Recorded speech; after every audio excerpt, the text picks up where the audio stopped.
Welcome everyone. Thanks a lot for staying with us. You're watching Plain Speak with me, Shivani Gupta. The Modi government has made a big statement by not making any big announcements in the interim budget announced yesterday. Against expectations, the government, which played it poised and confident, did not use this opportunity for any populist measures, focused on fiscal restraint, and even promised a white paper on its economic policies that it says have had a transformational impact on India over the last 10 years. Now, speaking exclusively to Network 18 a short while ago, Finance Minister reiterated her government's commitment to the saturation model, which in her speech yesterday too she called secularism in action, because there is no discrimination in beneficiaries and deliveries actually happening to the last person in the queue. She responded to the jobs challenge by pointing to the changing patterns in employment, especially since COVID.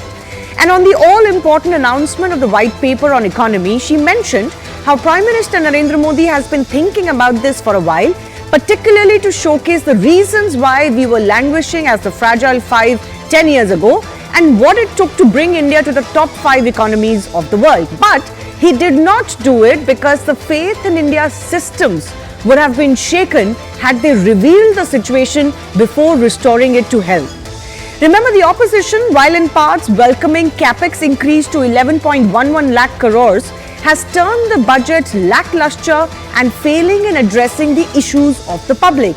Now, does that criticism stick? Or has shunning populism robbed the opposition of any real reasons to attack the government? Is this government batting on the front foot with confidence, particularly on the ever-pestering question of economy? We'll take that question to our guests in just a bit.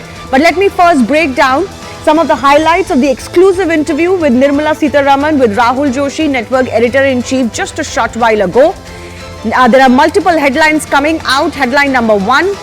She says that India lost 10 glorious years under UPA, a decade under UPA, and the NDA government had to work very hard to restore the economic health of the country. The white paper is needed now to reveal the truth of what went on, why we were in such a bad position, that it was a Herculean task to restore the economy over the last 10 years, that every sector was ridden with issues is what she has reiterated again today. That the Prime Minister favors restoration and stability in policy. Some would say this is visible in the interim budget as well. That there is secularism in action truly now in the scheme implementation by this government over the last 10 years because they have not differentiated between any beneficiary. Achieving 7% growth is not a difficult task, is what the Finance Minister has said. All the critics say India needs more than that to really be in the running with competitors. IMF, World Bank have faith in India's growth story. She went on to say that unemployment has to be seen in context of shift in job patterns and that they have managed reforms even during the very tough economic period of the pandemic. But let me also break down what the criticism from the opposition, the response to the budget has been particularly. So P. Chidambaram, of course, former finance minister, has said that the budget is biased in favor of the rich. Akhilesh Yadav, Samajwadi Party chief, has said that this is BJP's farewell budget. Their record has been shameful. Shashi Tharoor, another Congress MP, has said that this budget is high on rhetoric but low on substance. Atishi, who's a minister in Delhi cabinet, says that this budget proves that this has been a Jumla government. Harsimrat Kaur Badal, Akali MP, once friends, now foes, but sometimes friends still, has gone on to criticize the government by saying that the budget was hollow and that there was specifically nothing for Kisan. Kisan is one of the 4 categories the Narendra Modi government says it focuses on. The big question we ask though is this: from shunning populism to bringing about a white paper on its economic policies, is this government batting on the front foot?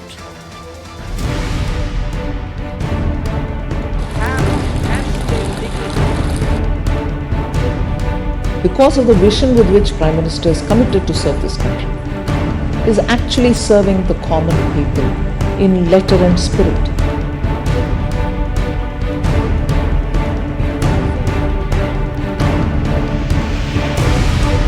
So many different sections of our society themselves suggested to us that you better bring a paper out, white paper out, to say why Indian economy has reached the fragile 5. The number of NPAs and the value of the NPAs, meaning what was the original value and to what extent they had reached almost close to valueless positions.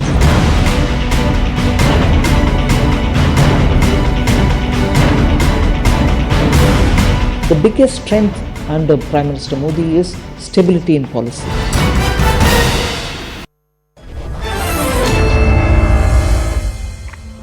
Let's go across to our guest joining us. Mahima Singh is spokesperson of the Congress Party. Rashid Kidwai is author and senior journalist. Gautam Chikkarmane is VP ORF. And I'll also be joined with Gopal Krishna Agarwal, national spokesperson of the BJP, in just a bit. Mahima Singh, I want to come to you first up because the finance minister spoke to Network 18 just a short while ago. And she was very critical of the state of economy that the UPA left it for the NDA. And now the government feels strong enough to say that we will bring a white paper that will put numbers to paper, and it's going to show to the country the state of the economy in 2013-14 versus what it is now, but particularly to highlight the Herculean task that they had to put together to lift economy from fragile 5 to the top 5. This is an indictment by the Narendra Modi government of what went on under the UPA. Jai Hind. It is fair enough that the government, and it is, I think, high time that the government brought out white papers on economy, and there are very relevant questions that are hovering for a very, very long time in this Anyay Kal of 10 years that has, ridden this country. I think the finance minister should first answer the question why, they are boasting about IMF, and you just mentioned about that. Why did the IMF have to warn the Indian government in December that India, will cross 100% of general government debt, will cross the GDP, that debt will cross GDP by 2028. Why did that warning come? Why has the gap between the allocations, budget allocations and expenditure been ever so widening over the past 10 years? Why before 2014 the agricultural growth rate was 4.6%, which has now declined to 1.8%? Why the expenditure on education was 4.55% in 2014 and now it is 3.2%? Why the allocation for SC, ST, OBC and minorities is ever so declining over the past 10 years? Same for the defense, same for education and healthcare sector. The allocations have, and the expenditure pertaining to that has declined continuously. And the unemployment today, Shivani, is at a 45-year high. This government has made 3 crore Indians lose their jobs. And I don't know, I'm sorry, 1 second. Maima, I'll accept everything else you're saying, but I think this unemployment being at a 45-year-old high, you have to quote the numbers. And I think... No, it is. Which number are you quoting? In fact, our president, Mr. Mallikarjun Kharge, has questioned through his tweet. No, madam, I know the number that you're referring to. That number talked about 2017 figures. That number is from an independent agency. You have to quote those numbers, and we have to be able to put in context the relevance of those numbers. The government denies those numbers. All right. Let me go ahead. Yeah. The household savings, Shivani, the household savings are at a 50-year low. We want to question why is 5% to 18% GST imposed on essential goods like flour, pulses, rice, milk and vegetables. You see, the white paper is essential because we want to know the truth of allocations against MG Narega. Okay. We want to know the truth of ever so declining allocations for women and child development and the declining expenditure on women and child. I get your point, and I'll take that to Gopal Krishna Agarwal, who's joining us. But ma'am, the question I asked you was this: the finance minister's import, and this is something the Prime Minister has said on the floor of the House earlier and in an exclusive interview to Network 18 earlier, that the state of economy that the UPA left it in, with NPAs I just mentioned burgeoning, with as the finance minister, ma'am, let me finish please, with the banks becoming black holes, with those oil bonds and the cost to the exchequer never being fully revealed, the burdens that were imposed on the economy, while we could have done so much better in those 10 years, we struggled and it was left in tatters. Please respond to that. Let's talk about electoral bonds. You know, when you talk about Electoral oil bonds? bonds, which the government talks. You see, let's talk about electoral bonds. Talk about the opaque schemes that this government has brought. Ma'am, Let's I'm talk sorry, about I'm the having lies to that this interrupt you. government I has cannot told. have the debate deviate to electoral bonds. Let's talk about Not the at all, economy. not at all deviating. When we are talking about the movement of money, you will have to talk about the opaque ways in this government has trailed the money deviated Party the funding course is of not what I'm discussing. economy. Ma'am, please, Mahima See, Singh, only party the funding is numbers. not what I'm discussing. Please focus on the economy. You see, I bit by bit, I exposed the claims this government has made on the floor yesterday, and when they bring out the white papers, it will be essential to answer all these questions. I Okay. have compared data, few of the huge fallouts this government has had over the past 10 years. I have just mentioned few of those, and I think when the white papers Can I now say come something? out, there are essential plethora of questions that will ought to be answered by the government. Okay, the Congress is fine enough with the white paper, Gopal Krishna Agarwal. They welcome it. It's an exercise that ideally every government should do after 5 years. This government has had continuation of 10 years. It is confident enough to do so, fair enough. But let the white paper come and let the public see it before you make judgment and evaluation over it. Yeah, Shivani ji, we should ask if they are so confident and they want the white paper that every government should have brought it. They should have brought it before 2014. The only one figure I'll quote, when in 2014 Indian economy was classified under the fragile five, the inflation was in double digit, the corruption was at its peak, the benefit people were getting without direct benefit transferred to their bank account was getting transferred to their own party workers and the people who were their beneficiaries, not the actual targeted beneficiaries. One figure also I will quote, that between 2006 to 2012, when the UPA government was in power, there was phone banking, and about the outstanding loan between 2006 to 2016, the 2016 the loan outstanding loan went from went to about 58 lakh crores outstanding loan, and the maximum NPAs arose from that amount outstanding loan. In within 7 years, multiple times outstanding loan from the banks went up, and there was no quality check on the bank. It was the minister who were calling the shots and calling on the phone, give this XYZ a loan, and without any checking of what is the project, how it will be repaid, what is the collateral security, all these loans, and that was the reason that our banks were in a very bad situation. So Right. economy was a fragile five, inflation was at its peak, the sentiment about the country was lowest, there was indecisiveness at the prime minister level. Globally, India was considered to be in a very bad economic Okay, situation. can I come in now? Gopal Banks Krishna were Agarwal. highly undercapitalized.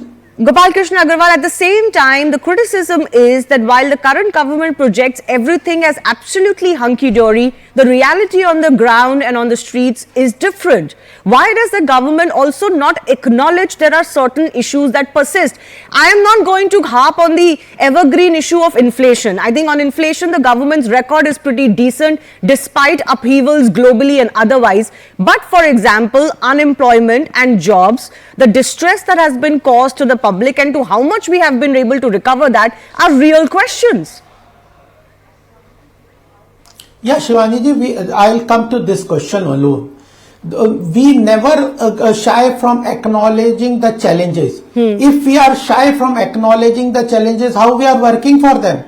If the finance minister says that we are spending 11 lakh crores on infrastructure, we are spending a lot more money on the railway corridor for the industries, PLI, all these Mudra loan, then self-help groups, women empowerment, Vishwakarma, Vishwakarma Yojana to help the small businesses, 18 small businesses like small businesses, the cooperative sector is being helped.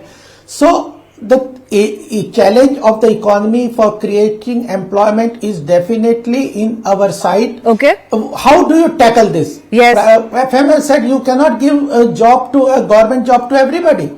There are 10 lakh jobs vacant, and this vacancy of jobs is not from our side. It was in 2010 the UPA government stopped recruiting people in the government departments and PSUs. Okay, all right. And it has accumulated now 10 lakh jobs, and we are filling that. But one second, ma'am. Two of our guests have not spoken. No, Yeah. one second. On unemployment, I'll come back to our political guests. Two of our guests have not spoken. Gautam Chickerman, I want to come to you.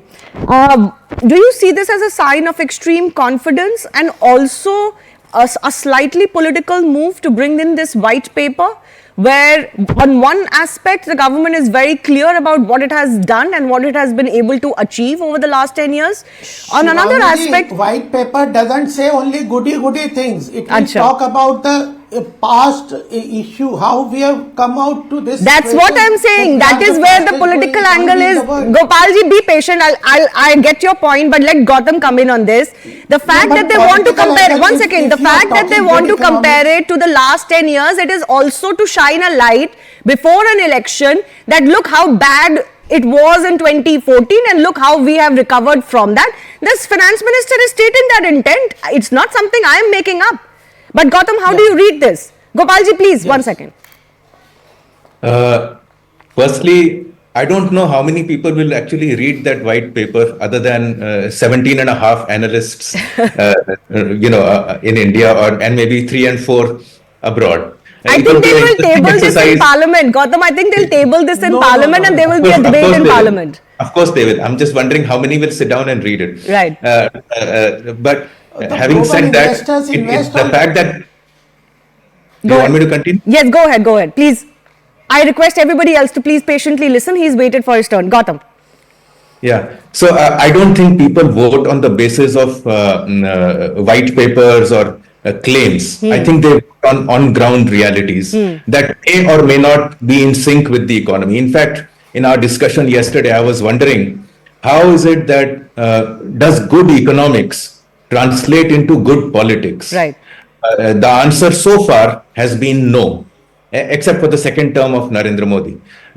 Because in 1996, when after a spectacular reforms journey that began with the Statement of Industrial Policy in 1991, and when the Indian economy opened up, Congress lost. In 2004, after a spectacular rise in infrastructure, overall well-being, BJP government lost. And so I'm not really sure whether good economics is equal to good politics. So what changed? But what changed? Sorry, you said barring Narendra Modi's second term, good that's economics right. The has second never term been good was policy. based on a good economic policy. So what changed then? Pardon, ma'am? So what changed then? How come Narendra Modi was able to buck that trend? Yeah, I have some speculations, though I'm not a political person, but my speculations are that apart from an overall jazzed up big picture, I think the first term of Narendra Modi and the continuing current term has brought benefits directly into households, directly into toilets, directly into homes, into toilets, into Jan Dhan, into bank accounts, into direct benefit transfers. So money is now moving for all the schemes that have been in existence for the past 75 years directly into the bank accounts of the various people. And this is particularly noteworthy for women.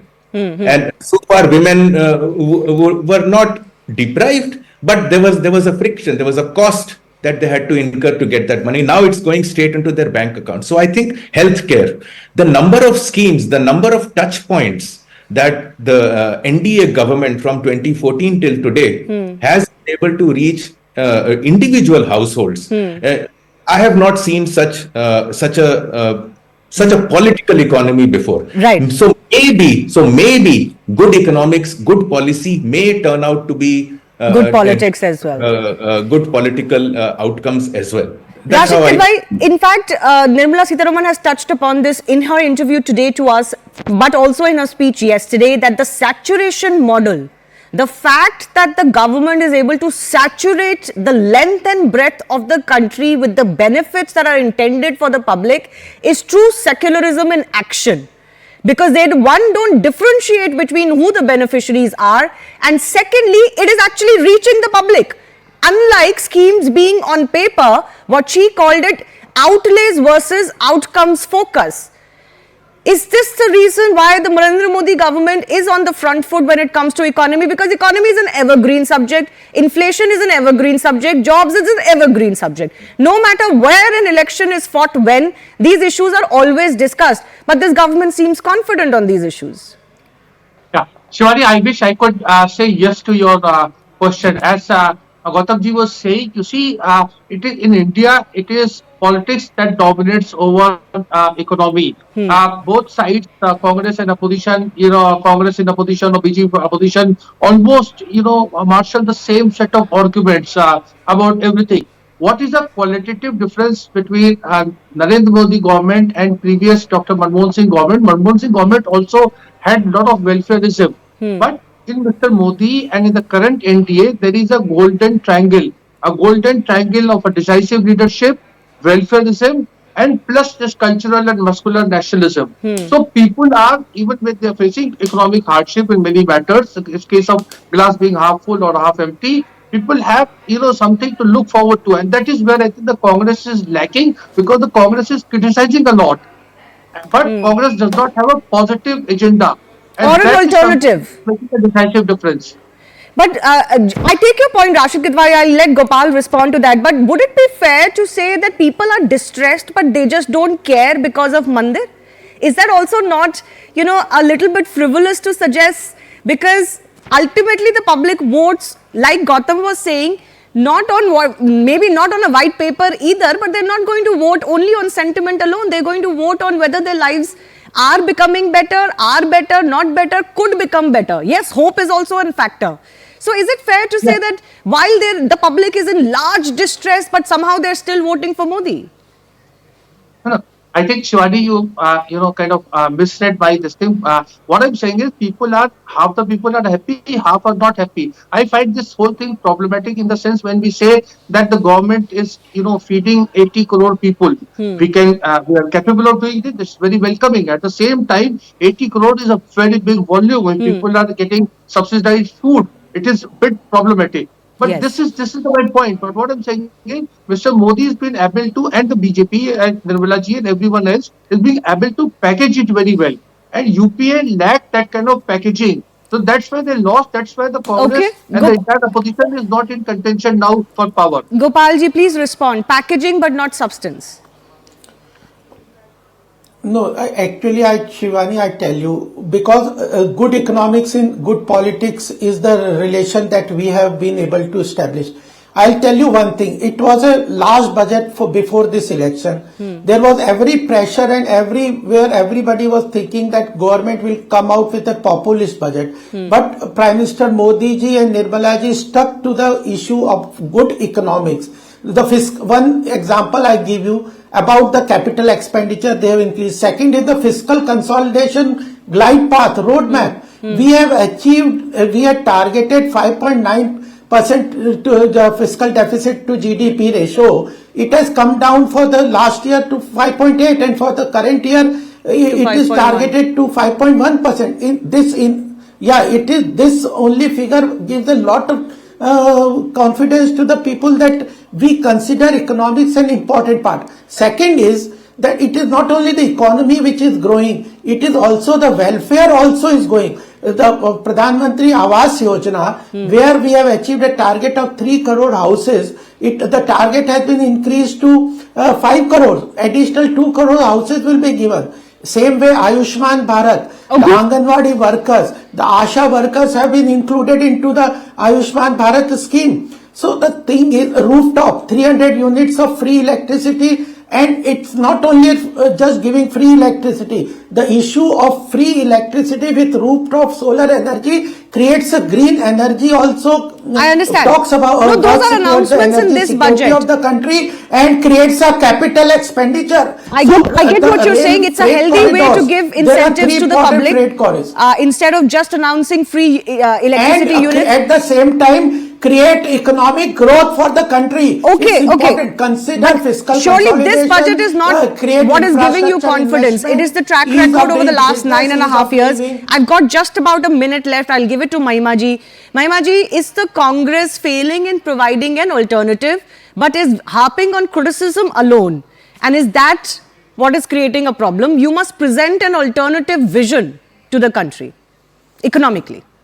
If that was, they should if that have, was then the only case, they Shivani, if they don't have what you see, the BJP wants to eat up on everybody. If the BJP wants to eat up on everybody's time, they want to give their logics and they don't want to, you spoke for 10 minutes, 15 You see, minutes. he was talking about 10 lakh vacancies earlier. He was the BJP spokesperson talked about 10 lakh vacancies. He talked about the NPAs. And when we you have say an that Congress Gopalji, not like this. Gopalji, not like this. I've got 30 seconds left now for Mahima. Mahima only, please. Yes, Mahima. If alternative vision would come out.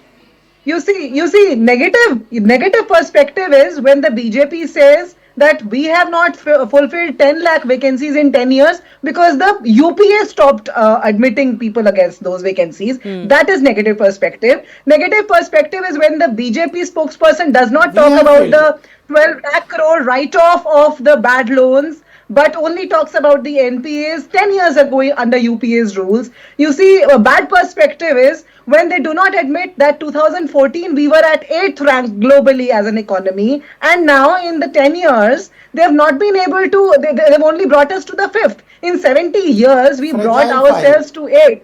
And in 10 years, they've brought us to 5th, and now they say we have not been able to double agriculture. They have not been able to double farmers' income. They have not been able to provide houses to all till 2022. They have not been able to fulfill the promises they made. And here they are cursing the UPA rule and not giving their own but you didn't take the opportunity to provide me the India alternative vision either in that 1 minute. That's the question that I was asking you. It is very much out there. It's out there. Okay. Out there. People will read about it. I've run out of time. I think Karnataka, Himachal, where we won elections, we will have be a model. On guarantees we've given and we are fulfilling them. Okay, guarantees is the one word I hear. I take that. I've run out of time. I do thank all of our guests for joining us.